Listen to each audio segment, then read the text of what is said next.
Hello friends, welcome to Chully videos. ഇന്ന് നമ്മൾ ഇവിടെ തയ്യാറാക്കുന്നത് ചിക്കൻ ഉപയോഗിച്ചിട്ടുള്ള ഒരു സ്നാക്ക് ആണ്. ഒട്ടും ഓയിലി അല്ലാത്ത ആവിയിൽ വേവിച്ചെടുക്കുന്ന ഒരു ഹെൽത്തി ആയിട്ടുള്ള വെറൈറ്റി ടേസ്റ്റ്. അപ്പോൾ നമുക്ക് ഇത് എങ്ങനെ തയ്യാറാക്കാമെന്ന് നോക്കാം. ആദ്യം നമുക്ക് വേണ്ടത് ഇടിയപ്പപ്പൊടിയാണ്. ഞാനിവിടെ ഒരു 125 ml കപ്പിൽ 2.5 കപ്പ് അരിപ്പൊടിയാണ് എടുത്തിരിക്കുന്നത്.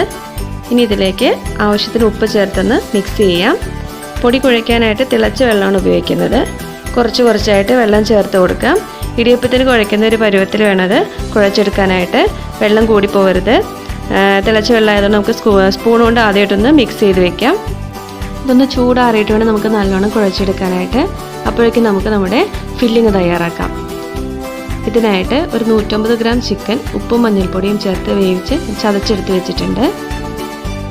ഇന്നൊരു സവാള ചെറുതായിട്ട് കൊത്തി അരിഞ്ഞത്, ഒരു വലിയ തക്കാളി അരിഞ്ഞത്, 2 പച്ചമുളക് അരിഞ്ഞത് എടുത്തിട്ടുണ്ട്. ഇനി ഇത് ആവശ്യത്തിന് മസാലയും ഒരു മുട്ടയും കൂടി ചേർത്ത് നമുക്ക് വഴറ്റിയെടുക്കണം. ഇതിനായിട്ട് നമുക്കൊരു പാനിലേക്ക് ആവശ്യത്തിന് ഓയിൽ ഒഴിച്ചു കൊടുക്കാം. ഇനി ഇതിലേക്ക് പച്ചമുളക് അരിഞ്ഞിട്ടൊന്ന് വഴറ്റാം. നമുക്ക് സവാള അരിഞ്ഞത് ചേർത്ത് വഴറ്റാം. ഇതിലേക്ക് ആവശ്യത്തിന് ഉപ്പ് ചേർത്ത് നന്നായിട്ടൊന്ന് വഴറ്റിയെടുക്കുക. കുറച്ചുപ്പ് മതി. ചിക്കൻ ഉപ്പ് ചേർത്ത് വേവിച്ചതാണ്. മാവിൽ നമ്മൾ ഉപ്പ് ചേർക്കുന്നുണ്ട്. ഇനി ഇതൊന്ന് നന്നായി വഴറ്റിയ ശേഷം ഒരു 1/4 ടീസ്പൂൺ മഞ്ഞൾപ്പൊടിയും 1/2 ടീസ്പൂൺ മുളക് പൊടി, 1/2 ടീസ്പൂൺ ചിക്കൻ മസാല ഇതെല്ലാം കൂടെ ചേർത്ത് നന്നായിട്ട് വഴറ്റുക. ഇതിലേക്ക് തക്കാളി അരിഞ്ഞത് ചേർത്ത് അല്പനേരം വഴറ്റി തക്കാളി ഒന്ന് ഉടഞ്ഞു വരുമ്പോൾ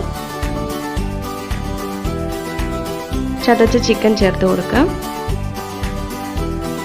ചിക്കൻ ഇതിൽ നന്നായിട്ട് മിക്സായി വരുമ്പോൾ ഒരു 1/4 ടീസ്പൂൺ കുരുമുളക് പൊടി കൂടി ചേർത്ത് ഇളക്കാം.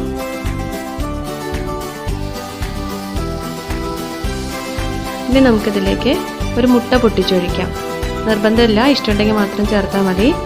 മുട്ട നന്നായിട്ട് മിക്സ് ചെയ്ത് വെന്ത് വരുമ്പോൾ നമുക്ക് ഫ്ലെയിം ഓഫ് ചെയ്യാം. അപ്പോൾ നമ്മുടെ ഫില്ലിംഗ് കൂടെ റെഡി ആയിട്ടുണ്ട്.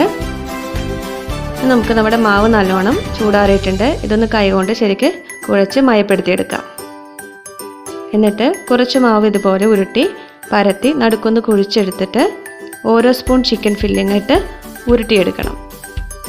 ഇത് പൊട്ടി പുറത്ത് വരാതെ നോക്കണം. ഈ വലിപ്പം വേണ്ടെങ്കിൽ നമുക്ക് ചെറുതായിട്ട് എടുക്കാം. ഈ വലിപ്പത്തിൽ ഒരു 14 കൊഴുക്കട്ട നമുക്ക് 2.5 കപ്പ് പൊടിയിൽ ഉണ്ടാക്കിയെടുക്കാം. ഇതെല്ലാം ഇതുപോലെ തന്നെ ഉരുട്ടിയെടുക്കാം. ഞാൻ 5 എണ്ണം മാത്രമേ വീഡിയോയ്ക്ക് വേണ്ടി കാണിച്ചിട്ടുള്ളൂ. ഇനി നമുക്കിത് ഇഡ്ഡലി തട്ടിൽ വെച്ചെന്ന് ആവിയിൽ പുഴുങ്ങിയെടുക്കാം. ആവശ്യത്തിന് വെള്ളം ഒഴിച്ച് ഞാനൊരു പാത്രം ഇവിടെ ചൂടാക്കി വെച്ചിട്ടുണ്ട്. 15 മിനിറ്റ് ഇത് അടച്ച് വേവിക്കണം. അപ്പോൾ നമ്മുടെ ചിക്കൻ കൊഴുക്കട്ട ഇവിടെ പാകമായിട്ടുണ്ട്. ഇനി ഇതൊന്ന് തണുത്ത ശേഷം നമുക്ക് എടുക്കാം. അപ്പോൾ നമ്മുടെ കൊഴുക്കട്ട ഇവിടെ വെന്ത് നല്ല പാകമായിട്ടുണ്ട്. ഈ അരിമാവിലേക്ക് ഇതിൻ്റെ മസാലയൊക്കെ നല്ലതായിട്ട് ഇറങ്ങി നല്ല സ്പൈസി ആയിട്ടുള്ള ഒരു ഹെൽത്തി സ്നാക്കാണിത്. എല്ലാവരും തന്നെ ഇതൊന്ന് ട്രൈ ചെയ്ത് നോക്കണം.